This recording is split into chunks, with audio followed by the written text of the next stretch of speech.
Hi, friends. It's David Lopez and Godard. I know you're not seeing things. We are officially taking over Unveiling Beauty tonight with a very special episode, the Ulta Beauty Pro Team. How are you, Sean?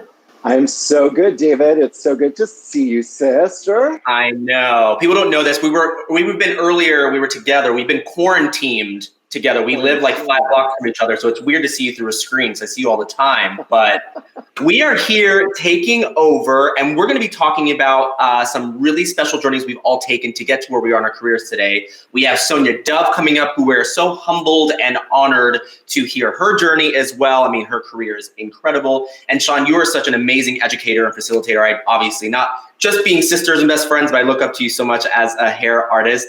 I can't wait to hear our journeys today. Well, we're going to start with your journey, David. So we're going to put you in the hot seat. And I'm going to have to pretend I don't know all of this stuff already because, like you said, we are friends in real life, IRL. So let's just ask the questions for the viewers that don't know. Tell us a little bit about how you began your journey in the hair industry.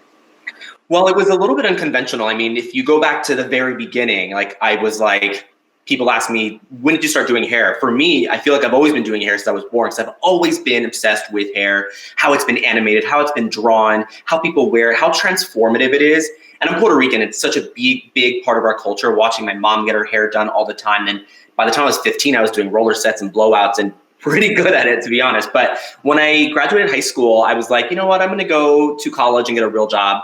And I went to performing arts college to get an acting degree, which obviously ended up with me just doing a lot of bartending and doing everyone's hair in the dorms and doing all my coworkers' hair. So I never thought that I could actually do it as a career. But I lived in New York City, where it's the epicenter of Fashion Week and editorial and celebrity. So I ended up working while I was in beauty school at a salon called Cutler Salon, which we're familiar with, Rodney Cutler, which is it's a Redken salon. And it is a team of hairdressers that are not only in the salon, but worked at Fashion Week. And we had celebrities coming in the door. I was working the front desk at the time.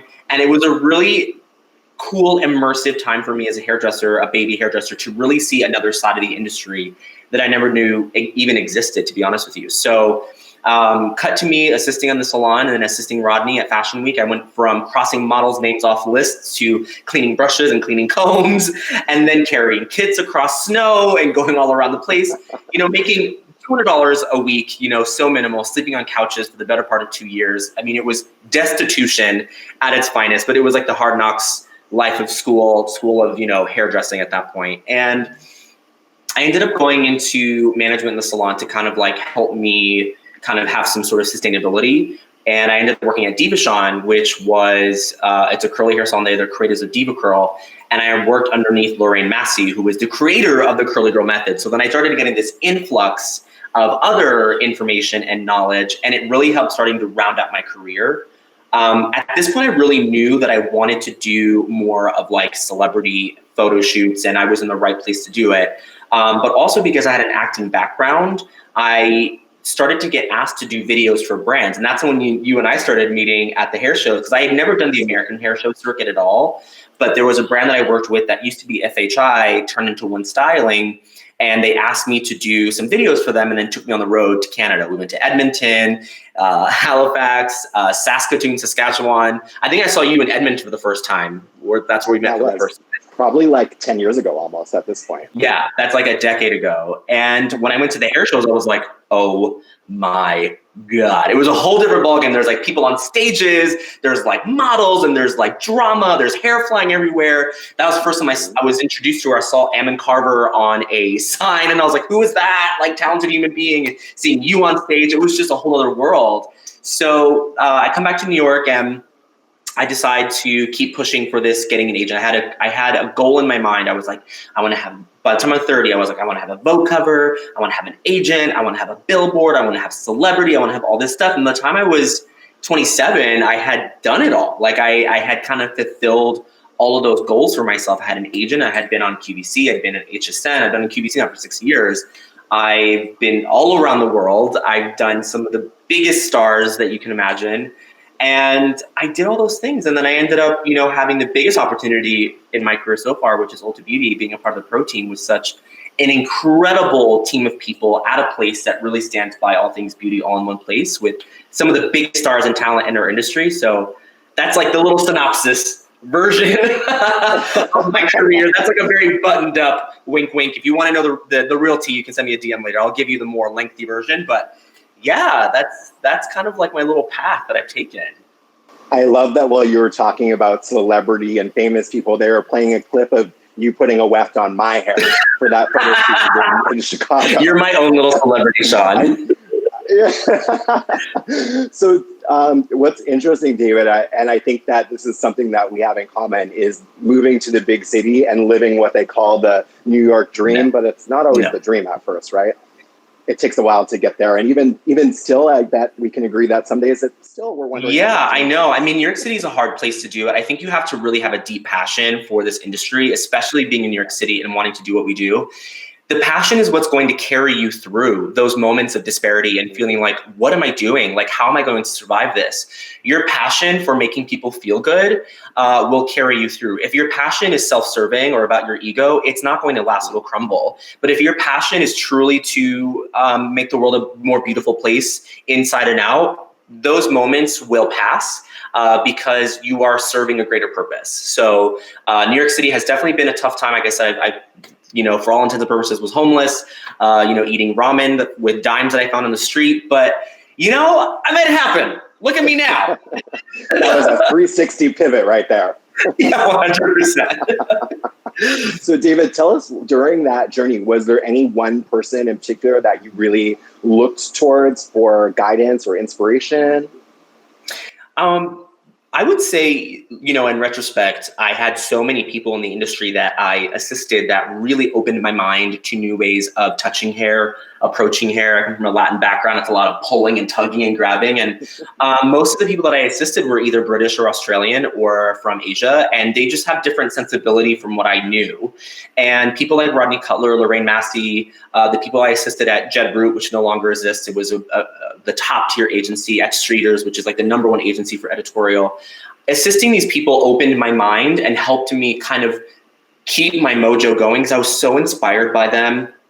And also these people had done things their way, in a way. This is pre-Instagram. This is before wanting to be, a brand ambassador or be an Instagram hairstylist. They were just truly doing it for the art. So I would say that and my community of people that I assisted with, the people that are in the trenches with you, they are so talented. I've worked alongside some of the most talented people in this industry that, unfortunately are not huge names, but they are so much talent out there and just always pushed me and inspired me and believed in me. And those people have really kind of kept me going. I love that you said that, because I think what's interesting to point out is from the entire pro team, you have a very different background from a lot of us. Most of us came up through the ranks, if you will, with a brand. You kind of have obviously worked and partnered with many brands, but after you stopped working the hair show circuit, you kind of switched to really creating your own brand with the help of obviously Instagram and online. And I'm fortunate to have you as a best friend to be able to help me along with that. But I think that's a really unique point of difference about you compared to the rest of us, is that you did go this different route than what people usually would expect to go. Right. And it's been a very challenging one, but I'm so kind of grateful for being able to, carve my own path. And I say this when people ask me advice on how I got to where I am. I'm like, there's no one path to get there. There's not one way to get to what success means to you. The only path that matters is the path that is meant for you. It is not chasing someone else's journey. It is not chasing someone else's logistical path of how they got to where they are. It's the path that you have to listen to is the path that's in your heart. And I've always done that. And even in times where it felt very scary and very frightening to do that, because it meant giving up some level of security, I am so happy that I did, because it ended up paying off in ways that I never even imagined.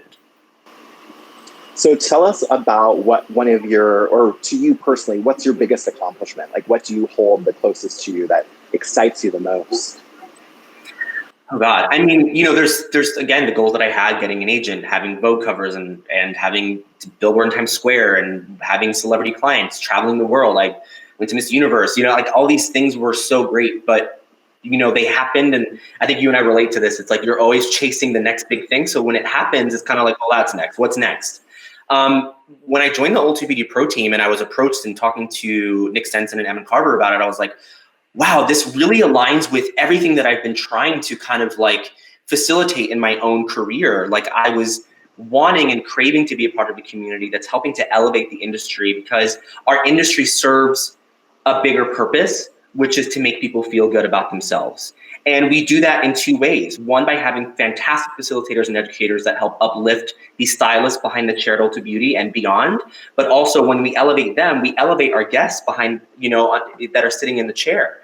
And ultimately that's a cycle that just goes around, and being a part of that cycle with people like Daniel Kiesling, Sonya Dove, you, Am and Nick. I mean, these are communities that are really kind of blending the lines of brands and relationships and really, again, joining forces together for a greater purpose. So that for me right now in the 15 years of my career has felt the most like kind of linked in for me.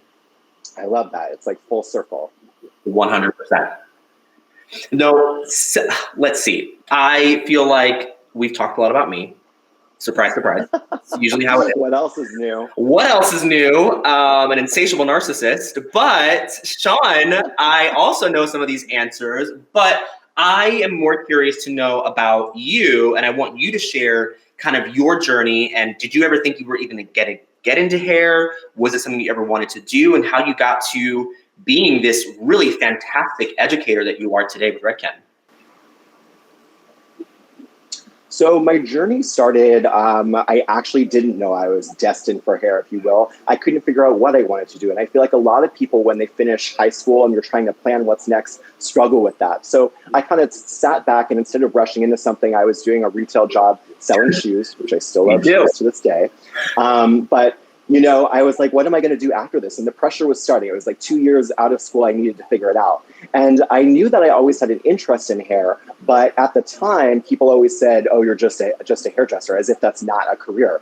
And, that's a stigma that we still face today. People kind of brushing us under the rug and taking away kind of the value that we really do bring to people. So, so I found out I was good at it, and I decided to go to hair school. And I went to hair school in Halifax, Nova Scotia. So it's a bit of a smaller town. And right when I finished hair school, I actually won a competition. And competitions are so important in our industry to really get yourself recognized and get your name out there. So I won, and my prize was to be able to go to the ABA hair show, which was my first time going to a hair show.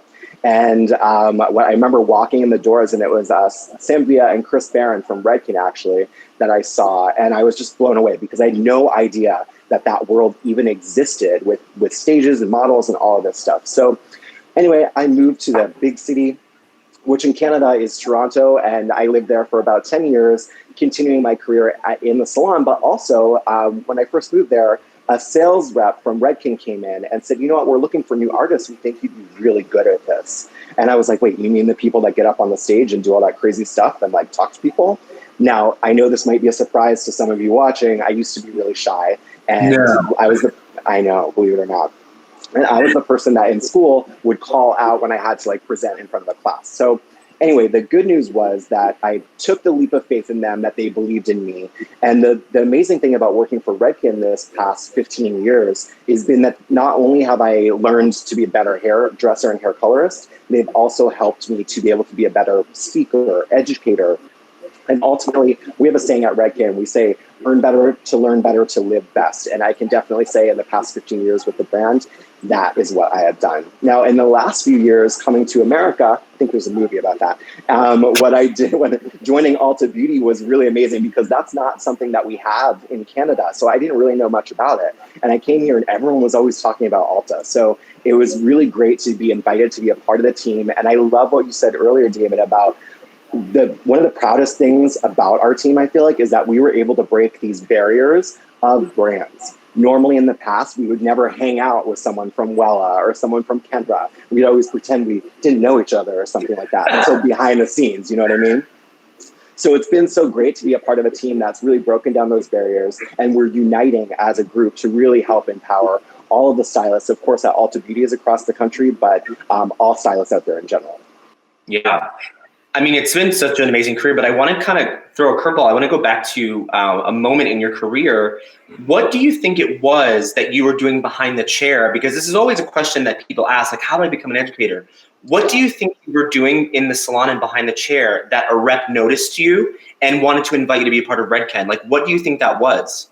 Well, that's actually a great question. So I think part of it, the first thing that you need to know is that people are going to judge you at face value right away, right? So you always want to be, when you're in the salon, on your best impression. So how are you looking? How are you talking?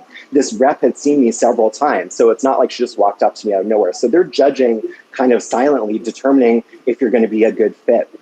Now, if you're going to work for a brand, the most important thing to know is it's not about your ego. We're doing this education for other people.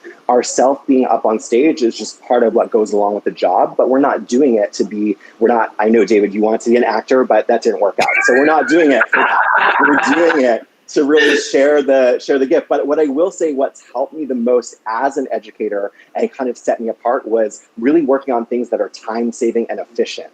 I think that was really what got me noticed. I was doing very simple things and really educating people on the principles. If you understand the principles, you can really do anything. So instead of working for my own ego and trying to come up with these crazy concepts that are avant-garde, all I stuck to was teaching really salon-friendly things to help people be able to do what they do every day behind the chair easier. Right. I mean, and you do it so well. It's so fun to watch. But I'm also curious, like, in this career, in this like decade of doing hair and working with Redken, are there any moments that specifically stand out to you as kind of being a highlight in your career? Oh my God. Well, I agree totally with what you said. Sometimes we've been moving so fast and forward that it takes time sometimes to sit back and look at it. And I've been doing that lately now that I've had some downtime, really going back and revisiting kind of the accomplishments that I've had, because I just go into full speed ahead. But some of the biggest things that stand out to me was, I'd always wanted to be able to work with celebrity. I think that's a dream that a lot of people have. That was able to be made possible with Redken. One that stands out in my mind is we got to do the MTV Video Awards for a couple seasons in New York and LA. And, as a little gay kid in Halifax, watching those MTV Video Music Awards, that was like the thing. So to be able to be there on the red carpet, backstage, I mean, that was kind of a childhood dream come true, absolutely. Oh my God, that's amazing. I guess speaking of highlights and within your career and all the things that you've done, is there something that you still feel like you want to accomplish? Like, do you feel like there's a what's next? I know we're always chasing, but either what's next for you or something that you're like, is there something on that list you just want to like, check off?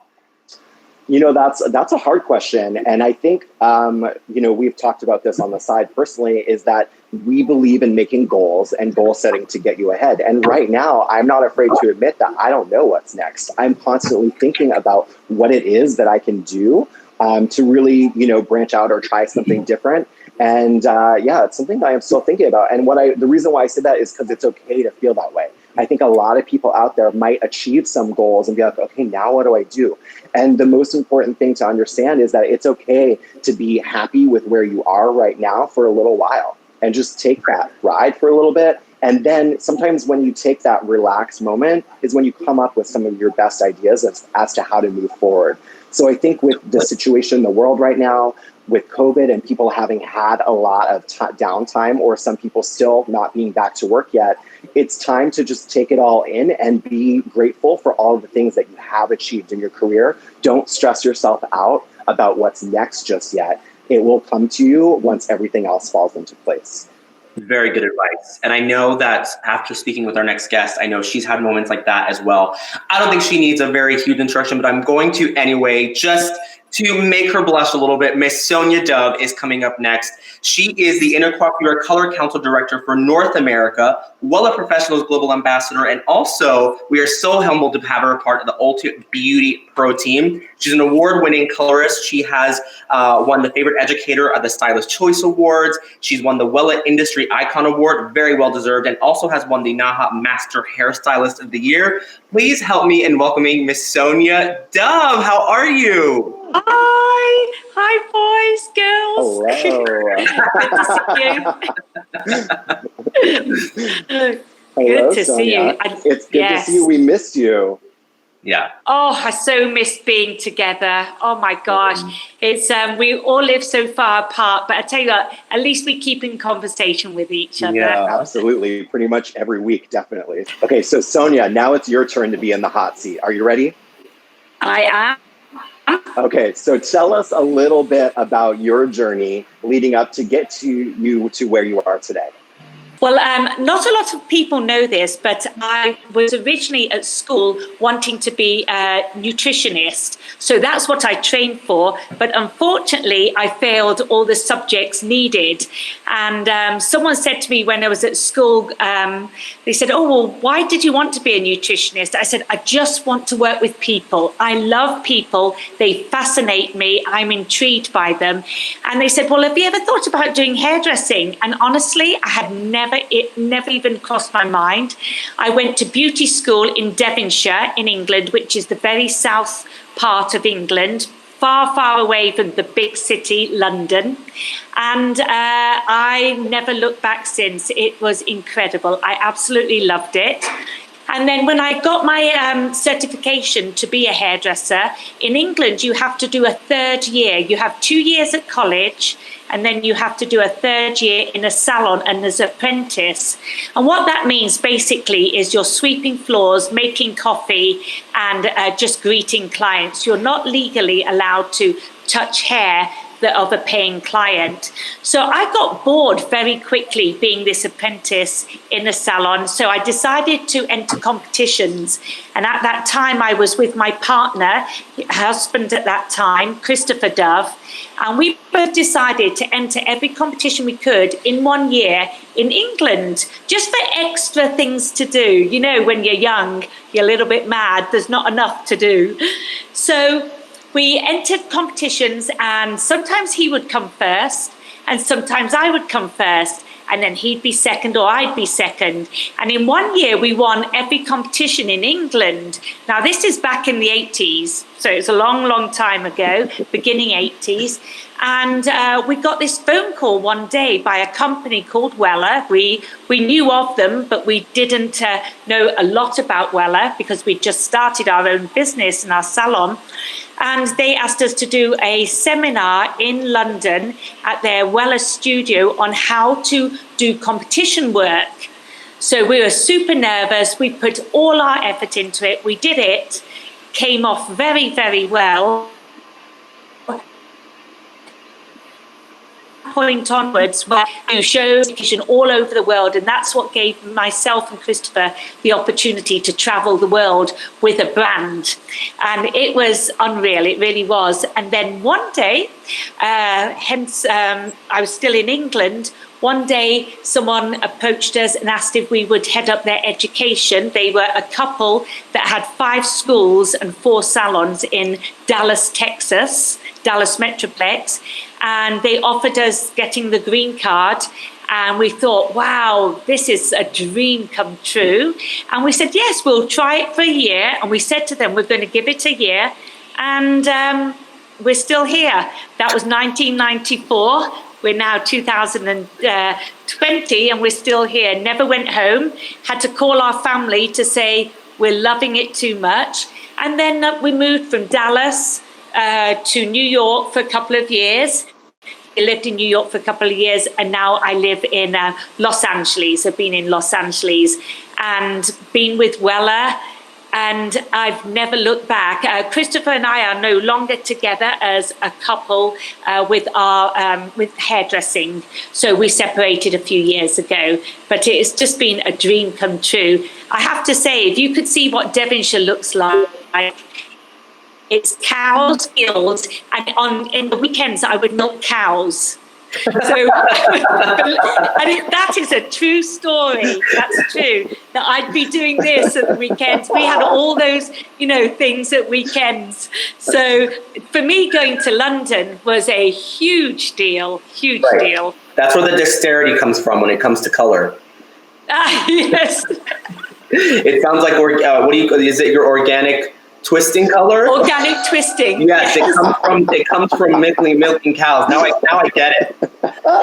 So you've had such an amazing career. I mean, I think it goes without saying, all of us on the team look up to you so much. Oh. You have been truly an industry icon.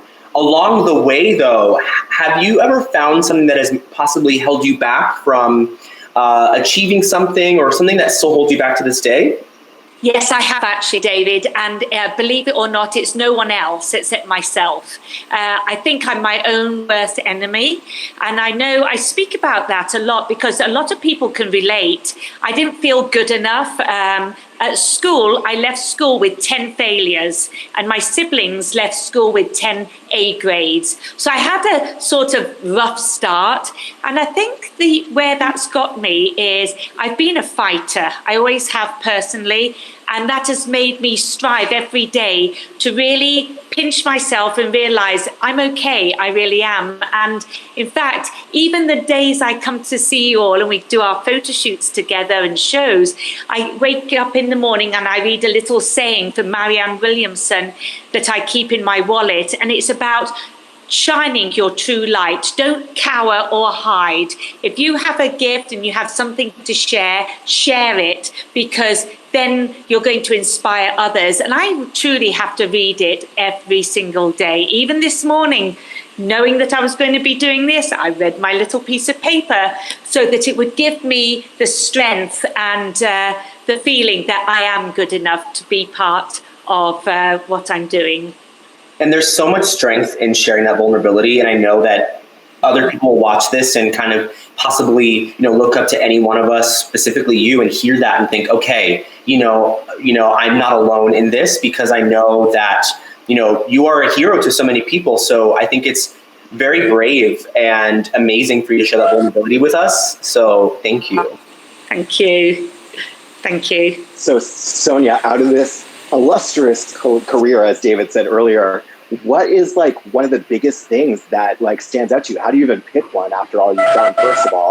But what is one huge thing that really stands out to you that makes you the proudest that you've accomplished? Well, actually, it comes straight to my mind. It is a show that I did on my own. It was Behind the Chair show.